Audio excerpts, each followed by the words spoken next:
Deuteronomy chapter 23.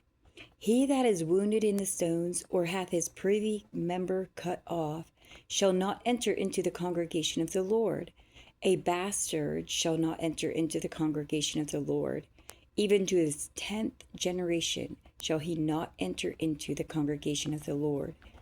An Ammonite or a Moabite shall not enter into the congregation of the Lord. Even to their 10th generation shall they not enter into the congregation of the Lord forever.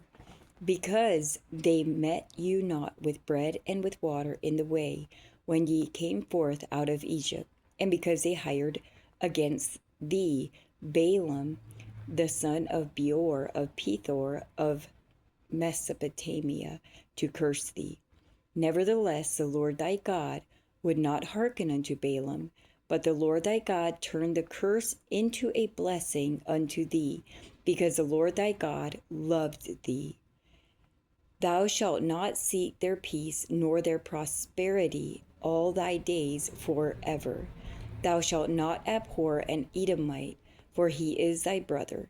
Thou shalt not abhor an Egyptian, because thou wast a stranger in his land. The children that are begotten of them shall enter into the congregation of the Lord in their 3rd generation. When the host goeth forth against thine enemies, then keep thee from every wicked thing. If there be among you any man that is not clean by reason of uncleanness that chanceth him by night, then shall he go abroad out of the camp. He shall not come within the camp. But it shall be, when evening cometh on, he shall wash himself with water, and when the sun is down, he shall come into the camp again. Thou shalt have a place also without the camp, whither thou shalt go forth abroad. And thou shalt have a paddle upon thy weapon. And it shall be, when thou wilt ease thyself abroad, thou shalt dig therewith, and shalt turn back and cover that which cometh from thee. For the Lord thy God walketh in the midst of thy camp to deliver thee, and to give up thine enemies before thee. Therefore shall thy camp be holy, that he see no unclean thing in thee, and turn away from thee. Thou shalt not deliver unto his master the servant which is escaped from his master unto thee.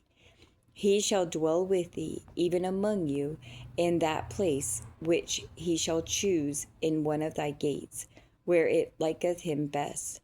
Thou shalt not oppress him.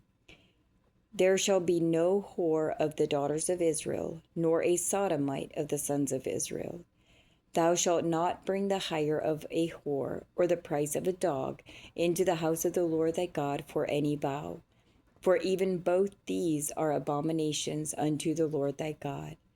Thou shalt not lend upon usury to thy brother.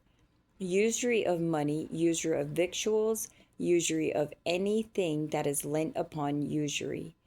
Unto a stranger thou mayest lend upon usury, but unto thy brother thou shalt not lend upon usury, that the Lord thy God may bless thee in all that thou settest thine hand to, in the land whither thou goest to possess it. When thou shalt vow a vow unto the Lord thy God, thou shalt not slack to pay it, for the Lord thy God will surely require it of thee, and it shall be sin in thee. But if thou shalt forbear to vow, it shall be no sin in thee. That which is gone out of thy lips thou shalt keep and perform, even a free will offering, according as thou hast vowed unto the Lord thy God, which thou hast promised with thy mouth. When thou comest into thy neighbor's vineyard, then thou mayest eat grapes thy fill at thine own pleasure, but thou shalt not put any in thy vessel. When thou comest into the standing corn of thy neighbor, then thou mayest pluck the ears with thine hand, but thou shalt not move a sickle unto thy neighbor's standing corn.